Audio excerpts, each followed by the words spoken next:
China ने कभी हमारा साथ नहीं दिया, तो हम चाइना के साथ व्यापार करते क्यों हैं? मोदी जी उनके राष्ट्रपति के साथ झूला झूलते क्यों हैं?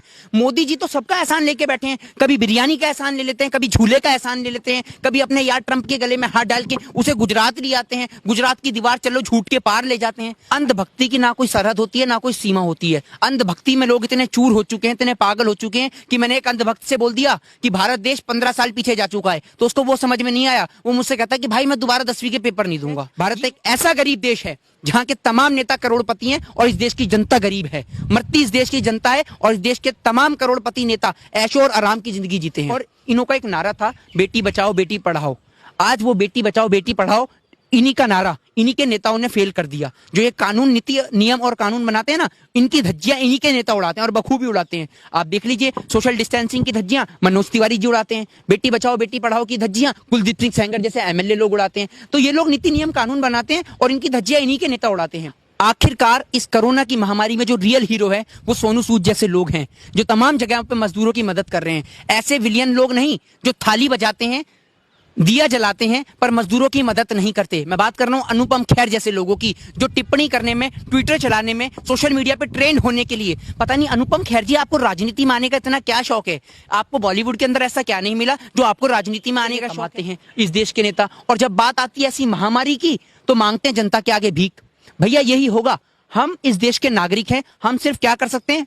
हम सिर्फ वोट दे सकते हैं। हमने वोट दिया और वो कहता है मैं फकीर हूं, तो उसने अपना कटोरा हमारे हाथ में थमा दिया। ये लोग कटोरा और मांगो भीख। हमने तो वोट देके उसे नेता बना दिया और वो फकीर था तो उसने हमारे हाथ में कटोरा थमा दिया। तो ये तो स्थिति सामने आई है। उसको लेकर सबसे पहले आप ये बताइए हमें कि आखिर मजदूर के साथ ऐसा गंदा खेल क्यों खेल रही है? देखिए, पहली बात तो ये कि जो ये लोग कहते हैं ना कि हम राम भक्ति के पुजारी हैं, हम राम के भक्त हैं, तो राम ने कभी भी अपनी प्रजा को दुखी नहीं करा। ये तो ऐसा राजा है, ऐसा शासक है जो इस देश की प्रजा को दुखी करने में ही लगा हुआ है। जब से ये आया है इस देश का बेड़ा गर्क करने पे ही तुला हुआ है। कभी नोटबंदी, कभी जीएसटी। और सबसे बड़ी बात आप ये देखिए कि ये अपने बड़े बड़े उद्योगपति, अपने बड़े बड़े मित्रों को बचाने में लगे हुए हैं, ना कि इस देश के मजदूरों की। आप कह रहे मजदूरों की तो ये बात ही नहीं कर रहे। अगर ये मजदूरों की बात करते, और मैं आपको बता दूं नरेंद्र मोदी जी, अगर आपको कुछ भी खोलना है, किसी भी देश में खोलना है, तो आप खोलिए सबसे पहले विधानसभा, पार्लियामेंट, लोकसभा, क्योंकि आपका कोई अधिकार नहीं बनता कि आप इस देश की जनता करेगा। आप विधानसभा लोकसभा का क्यों नहीं चालू करते? उन्हें चालू कीजिए सबसे पहले। आपने देश के तमाम दारू के ठेके चालू कर दिए, शराब के ठेके चालू कर दिए, स्कूल कॉलेजेस को आपने बंद कर रखा है, पर ठेके चालू कर दिए। विधानसभा लोकसभा क्यों नहीं चालू करते आप? इस देश के तमाम नेता, भारत एक ऐसा देश है, भारत एक ऐसा गरीब देश है जहां के तमाम नेता करोड़पति हैं और इस देश की जनता गरीब है। मरती इस देश की जनता है और इस देश के तमाम करोड़पति नेता ऐशो और आराम की जिंदगी जीते हैं। ये नेता लोग ऐसे हैं जो बिना पढ़े, इन्होंने बहुत बड़ी बड़ी डिग्रियां हासिल कर रखी हैं। उत्तर प्रदेश के मुख्यमंत्री कभी हनुमान जी की जात बता देते हैं, कभी आपने देखा भगवान श्री राम को लेकर वोट मांगने चले जाते हैं। और मैं आपको बता दूं इस देश का जो मीडिया है, उनको भी एक नया ट्रेंड मिल गया। वो भैया वो तो सिर्फ दिखाते रहते हैं 24 घंटे की पाकिस्तान के अंदर पाकिस्तान के मजदूरों को भूखा मारा जा रहा है। हमारे देश के अंदर क्या दिया जा रहा है उन्हें खाने के लिए, ये भी तो दिखाइए। ट्रेन चलती है मुंबई से जाने के लिए उत्तर प्रदेश, गोरखपुर, उड़ीसा, पर पहुंच जाती है कहीं और। इसका जवाब देगी उत्तर प्रदेश की सरकार।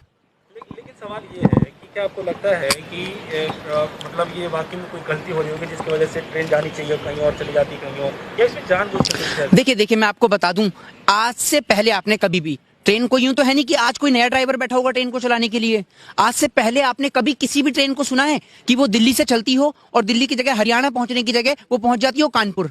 कभी आपने ऐसा सुना है क्या? मैंने तो नहीं सुना। अगर आपने सुना है तो आप मुझे बताइए। अंधभक्ति की ना कोई सरहद होती है, ना कोई सीमा होती है। अंधभक्ति में लोग इतने चूर हो चुके हैं, इतने पागल हो चुके हैं कि मैंने एक अंधभक्त से बोल दिया कि भारत देश 15 साल पीछे जा चुका है, तो उसको वो समझ में नहीं आया। वो मुझसे कहता है कि भाई मैं दोबारा 10वीं के पेपर नहीं दूंगा। ये है अंधभक्ति की सरहद और सीमा। उसे ये नहीं समझ में आ रहा कि देश कितनी पीछे जा रहा है। वो अपने 10वीं के पेपर को लेकर बैठा है कि मैं बताना चाहता हूं कि अंधभक्ति की ना कोई दवा है, ना इसका कोई इलाज है। और ये लोग भगवान श्री राम के नाम पर, भगवान हनुमान के नाम पर, और तमाम इनके मंत्री नेता जो हैं भगवान के नाम पे वोट मांगने के लिए पहुंच जाते हैं। आज आप ये बताइए कि इस इतनी बड़ी महामारी में क्या हिंदू नहीं मर रहे? मरने वाले मजदूर हिंदू नहीं है? कहां है इस देश की हिंदुत्व की सरकार?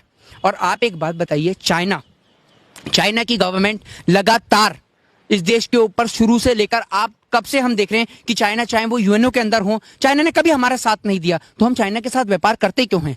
मोदी जी उनके राष्ट्रपति के साथ झूला झूलते क्यों हैं?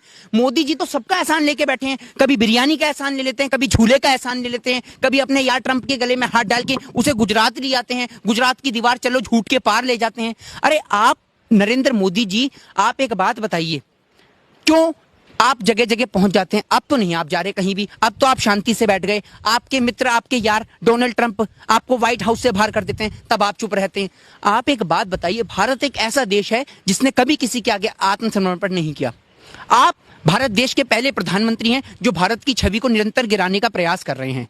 नरेंद्र जी एक खबर आ रही है कि बहुत अच्छा काम किया, जिससे यहाँ की जो जी तो यहाँ के जो बड़े लोग हैं और एक तरीके से जो नेता हैं और जो बड़ी बड़ी जो संस्थाएं चला रहे हैं, उनसे काफी सीख लेनी चाहिए जिस तरीके से उन्होंने काम किया है। आप इसको कितना नजरिए से? देखिए, मैं आपको बताता हूं कि मात्र टीवी सीरियल्स में विलियन का रोल करने से कोई विलियन नहीं हो जाता।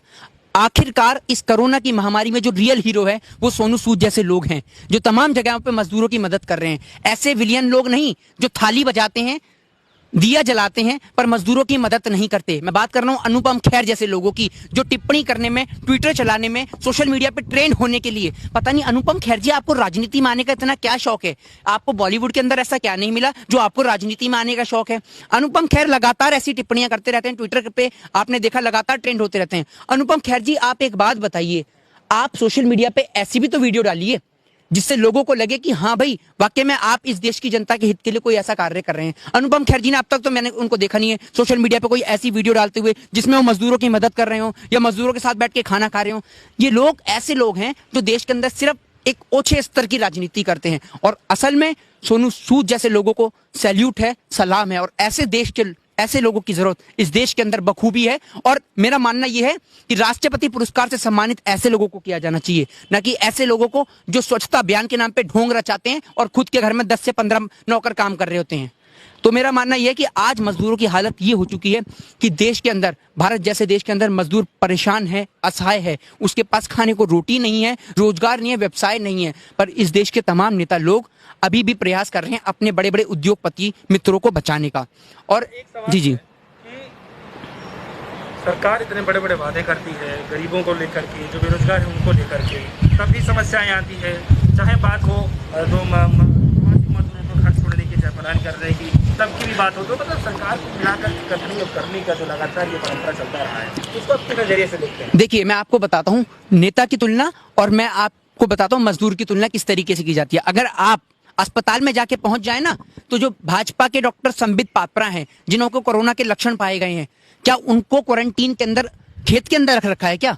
जाके देखिए, एक मजदूर के पास सुविधा देखिए और उनके पास सुविधा देखिए जाकर। उनके पास फर्स्ट क्लास एसी वाला रूम मिला होगा, क्यों नहीं रखते आप उनको भी रखिए खेत के अंदर क्वारंटीन में। आपको पता चल जाएगा कि इस देश के असहाय मजदूर कैसे रह रहे हैं। जो आप तमाम खबरें आ रही हैं कि उत्तर प्रदेश के अंदर मजदूरों को क्वारंटीन करने के लिए खेत में उनके लिए सुविधा की गई है, तो आप इस देश के नेताओं को भी क्वारंटीन खेत के अंदर कीजिए ना, उनको क्यों नहीं करते आप? ये ऐसे लोग हैं, ऐसे डॉक्टर्स हैं जो ऐसी महामारी में भी देश की सेवा नहीं कर रहे थे, पर आज जब उनके ऊपर दिख रहा है कि भैया छत्तीसगढ़ की तारीख करीब आ रही है, जून भी बहुत करीब आ चुका है, तो भैया इस ढोंग धतूरा कैसे करा जाए। और आप देख लीजिएगा 14 दिन 15 दिन बाद जैसे उनकी तारीख का समय निकल जाएगा, वो बखूबी आपको ठीक ठाक नजर आएंगे और फिर दोबारा इस देश को बांटने का प्रयास करेंगे। अहमदाबाद से एक खबर आ रही थी कि फर्जी वेंटिलेटर का उद्घाटन करते हैं विदेशी के नेता, तो उसको लेकर आप किस तरीके से देखते हैं? और उसके साथ ही साथ में आप ये बताइए कि जो टिकट का जी मैं आपको बताता हूँ। आपने कहा कि अहमदाबाद से वेंटिलेटर की, अरे भैया आप हिमाचल प्रदेश देख लीजिए, उत्तराखंड देख लीजिए, इनके तमाम नेता ऐसी महामारी में आप क्या सोच रहे हैं? वो मजदूरों के लिए सोचेंगे, वो सोच रहे हैं पैसा कहां से आए, जेब कहां से गर्म हो। इस देश की जनता को लूटने का प्रयास कर रहे हैं। आप ये बताइए, करोड़ों रुपया खाते हैं, इस देश की जनता का टैक्स भी लेते हैं, इनकी इनकम भी अच्छी खासी है और करोड़ों रुपया ये कमाते हैं इस देश के नेता, और जब बात आती है ऐसी महामारी की तो मांगते हैं जनता के आगे भीख। भैया यही होगा, हम इस देश के नागरिक हैं, हम सिर्फ क्या कर सकते हैं? हम सिर्फ वोट दे सकते हैं। हमने वोट दिया और वो कहता है मैं फकीर हूं, तो उसने अपना कटोरा हमारे हाथ में थमा दिया, ये लो कटोरा और मांगो भीख। हमने तो वोट देके उसे नेता बना दिया और वो फकीर था तो उसने हमारे हाथ में कटोरा थमा दिया। तो ये तो स्थिति कर दी इस देश की। मैं आपको बता दूं, और आप बात कर रहे हैं, इनके तमाम नेता, भाजपा में एक होड़ रहती है, कौन सबसे बढ़िया झूठ बोलेगा, कौन ज्यादा झूठ बोलेगा, कौन ज्यादा बड़ा घोटाला करेगा, उसको प्रमोशन मिल जाएगा। आप ये देखिए कि इनकी बलात्कार पार्टी किस तरीके से कार्य करती है। कथूरिया इनका नेता, ठीक है, फिर उसके बाद कुलदीप सिंह सेंगर भी इनकी पार्टी का, राम रहीम, आसाराम, तमाम तरीके के लोगों को मानने वाले ये लोग हैं। और इन्हों का एक नारा था, बेटी बचाओ बेटी पढ़ाओ। आज वो बेटी बचाओ बेटी पढ़ाओ इन्हीं का नारा इन्हीं के नेताओं ने फेल कर दिया। जो ये कानून, नीति, नियम और कानून बनाते हैं ना, इनकी धज्जियां इन्हीं के नेता उड़ाते हैं और बखूबी उड़ाते हैं। आप देख लीजिए, सोशल डिस्टेंसिंग की धज्जियां मनोज तिवारी जी उड़ाते हैं, बेटी बचाओ बेटी पढ़ाओ की धज्जियां कुलदीप सिंह सेंगर जैसे एमएलए लोग उड़ाते हैं। तो ये लोग नीति नियम कानून बनाते हैं और इनकी धज्जियां इन्हीं के नेता उड़ाते हैं।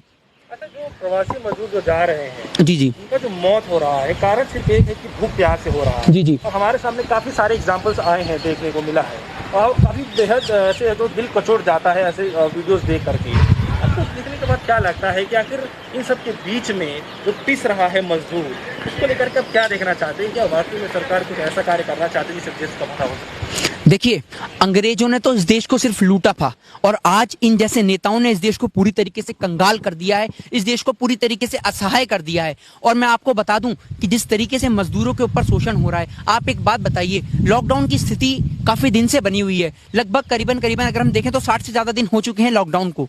आप एक बात बताइए, इन 60 दिनों के अंदर आपने कहीं से भी कोई ऐसी घटना सुनी है कि जिसके अंदर कोई भी किसी भी प्रकार का कोई नेता, कोई सांसद, कोई निगम पार्षद, कोई एमएलए, कोई ग्राम पंचायत का सदस्य या कोई ग्राम पंचायत का कोई निगम का सदस्य, आपने जिस किसी को मरते हुए देखा है? या आपने सुना हो कि भैया ये पूर्व निगम पार्षद था या पूर्व ग्राम पंचायत का सदस्य था, इसकी भूख से मृत्यु हो गई? ऐसा क्यों? आपने नहीं सुना होगा, क्योंकि ऐसा इसलिए कि इस देश की सरकार शोषण करती है। तो सिर्फ